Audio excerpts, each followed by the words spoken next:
Ciudades de Perú se registraron enfrentamientos con la policía luego que se reiniciaran las protestas contra el gobierno de la presidenta Dina Boluarte. Para analizar esta situación y el escenario sociopolítico del país, nos acompaña Ricardo Cubas, académico del Instituto de Historia de la Universidad de los Andes. Muchísimas gracias por acompañarnos, Ricardo. Muy buen día. Muchísimas gracias y un gusto compartir estas reflexiones con usted. A ver, actualicemos lo que sucede en Perú. Finalmente ha habido una postura por parte del gobierno de Dina Boluarte de ir adelantando las elecciones, de alguna manera de ir sumándose a las peticiones de la ciudadanía, pero igualmente se reactivan las manifestaciones. ¿Qué está pasando actualmente en ese contexto? Cuéntanos. Bueno, es un contexto que aún es confuso. Tienen que salir a la luz algunos datos importantes. Por ejemplo, ¿quiénes son los que en realidad están detrás de todas estas protestas? Hay muchas especulaciones, pero aún tienen que salir la información fidedigna. Lo que vemos es que hay un conflicto social fuerte, especialmente centrado entre Lima y las regiones, especialmente rurales y las del sur. Pero también hay una organización de las protestas relativamente amplia, justamente en esas regiones, tipo en Ayacucho, en Apurímac, en Puno, en Cusco, en Arequipa, que han generado importantes disturbios, ¿no? Se han bloqueado carreteras, ¿no? Y antes de la declaración del estado de emergencia, poco después del fallido intento de autogolpe de Pedro Castillo y de su destitución como presidente de la República, también muchas de estas organizaciones bloquearon aeropuertos, por ejemplo el aeropuerto de Arequipa y Cusco, claro. Y esto fue revertido por el ejército y la policía. Ahora, Ricardo, hay un sector que sigue apoyando la figura de Pedro Castillo y el sector de Pedro Castillo que también se ve reflejado en estas manifestaciones, en estas protestas contra Dina Boluarte.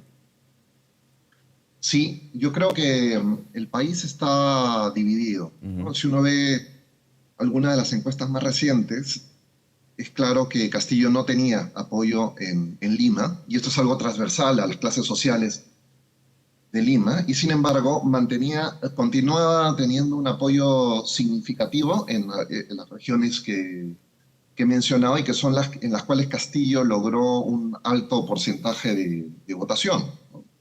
Estoy hablando de Puno, de Arequipa, de Ayacucho, en fin, donde yo creo que una de las razones por las cuales tiene este apoyo es por una serie de organizaciones sindicales, laborales y también por una labor importante de radios locales, ¿no? De un sistema de información y de captación de militancia importante en las zonas del interior del país.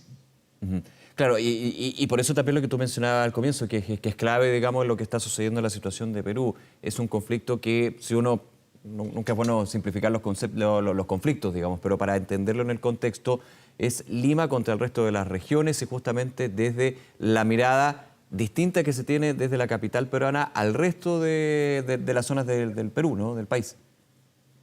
Sí, y yo creo que tal vez han tenido mucha influencia los gobiernos regionales en estas zonas, ¿no? En Puno, en Cusco, donde ha habido gente afín a Evo Morales y donde también se han utilizado mucho los recursos del Estado y de las regiones. Han tenido bastantes recursos por el canon, en muchos casos el canon minero, para generar todo un régimen clientelista bastante grande y también para incentivar una política de polarización. Y por otro lado, es claro que hay una serie de reclamos legítimos respecto al aislamiento que han tenido muchos de estos sectores rurales desde hace mucho tiempo, ¿no? Hay muchos votantes que se sienten frustrados de que muchos de sus requerimientos no se han visto plasmados en reformas políticas y sobre todo en cambios sociales. Pero lo cierto es que yo creo que mucho de este descontento está siendo canalizado o manipulado, según sea la posición política que alguien tenga por grupos que quieren generar un clima de inestabilidad. Y eso lo podemos ver por cuáles son las exigencias que tienen estos grupos. Uno es prácticamente anular el juicio de Pedro Castillo, la liberación de Pedro Castillo, sí, anular su prisión preventiva, lo cual a claras luces no es legal, ¿no? Porque cometió un acto de rebelión, ¿no? Evidente. Otra protesta, otro reclamo de muchos es convocar una nueva asamblea constituyente, cambiar el sistema político. Y también un mayor adelanto de elecciones, lo cual no parece muy sensato, parece ser una excusa, ¿no? Porque quieren un adelanto de elecciones a diciembre de 2013, cuando ya hay un adelanto de elecciones a abril de 2014. En realidad el tiempo es muy ajustado como para que puedan presentarse opciones que muestren cuáles son sus proyectos políticos, ¿no? Y para presentar candidatos que estén mínimamente preparados. Aceptar eso sí sería regresar al clima electoral que se dio en 2000, con la elección de Castillo, que se presentaron 18 candidatos con propuestas demasiado heterogéneas. Sería volver a esta polarización que tanto daño le ha hecho al país.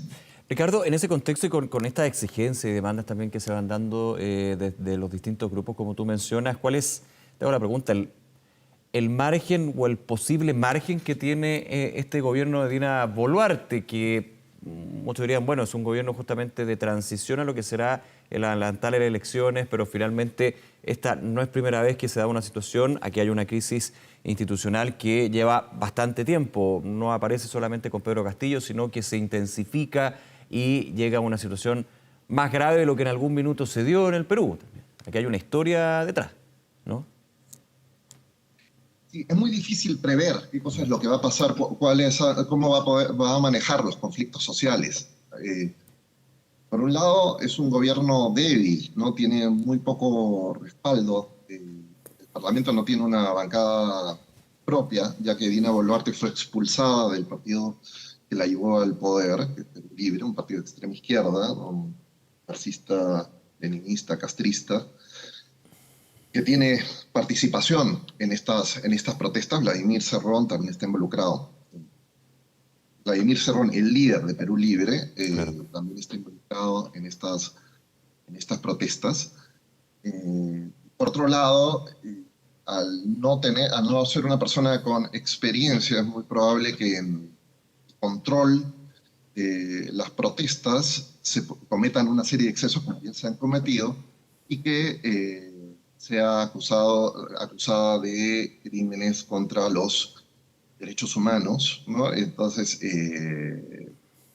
eso le da muy poca flexibilidad, ¿no? Muy poco margen para poder manejar esta situación. Va a depender mucho del tino de Boluarte y también de los ministros en la carteras claves, ¿no? Como los de Defensa, de Interior. ¿No? Hace poco se ha producido una crisis que creo que es significativa, ¿no? Porque el jefe de la Dirección de Inteligencia presentó su renuncia, ¿no? Y esto es especialmente grave en un momento como este, ¿no? El jefe de la Dirección Nacional de Inteligencia, Juan Carlos Liendo. Ahora, presentó su renuncia por no haber encontrado respaldo en la presidenta, ¿no? Cuando por una serie de declaraciones que algunos politólogos consideraron como infortunadas por parte de este director de inteligencia, ¿no? Quien había acusado a muchos de estos manifestantes de estar vinculados con el terrorismo y con el brazo legal de Sendero Luminoso, que es el Movadef. Ricardo, en ese punto hablamos del Ejecutivo. ¿Qué pasa con el Legislativo, con el Congreso? También con sus propios problemas, con una situación y una polarización que se ha ido intensificando en los últimos años y que me imagino que nos muestra un apoyo al actual gobierno de una manera de que se pueda solucionar en parte la crisis institucional, ¿no? ¿Cómo lo ve en ese sentido? Sí, en este sentido, esta crisis ha hecho que exista un mayor diálogo importantes sectores del Congreso con el Ejecutivo al darse cuenta que una prioridad en este momento es alcanzar la paz social, el control de las manifestaciones que se vuelvan violentas, el control de las manifestaciones violentas, y entonces están obligados a dialogar, porque si no, esto implicaría tanto el cierre del Congreso como la caída del Ejecutivo, y no le conviene a ninguno de los dos, ¿no? Entonces hay afinidades o no, en este momento tienen que colaborar. Obviamente hay grupos, sectores dentro del Congreso que son tremendamente críticos de la posición que ha tomado Dina Boluarte, especialmente sectores de izquierda, ¿no? Que ya tengo entendido que ya se ha presentado una acusación constitucional contra alguno de los ministros de Dina Boluarte, el de Defensa, el del Interior y de Justicia, tengo entendido. Probablemente no prospere esta acusación, no tenga los votos necesarios para que salga adelante. Ricardo Cubas, agradecerte este análisis y esta conversación con Canal 24 Horas. Que tengas un buen día, Ricardo. Hasta luego. Muchísimas gracias. Un abrazo. Gracias, nos vemos.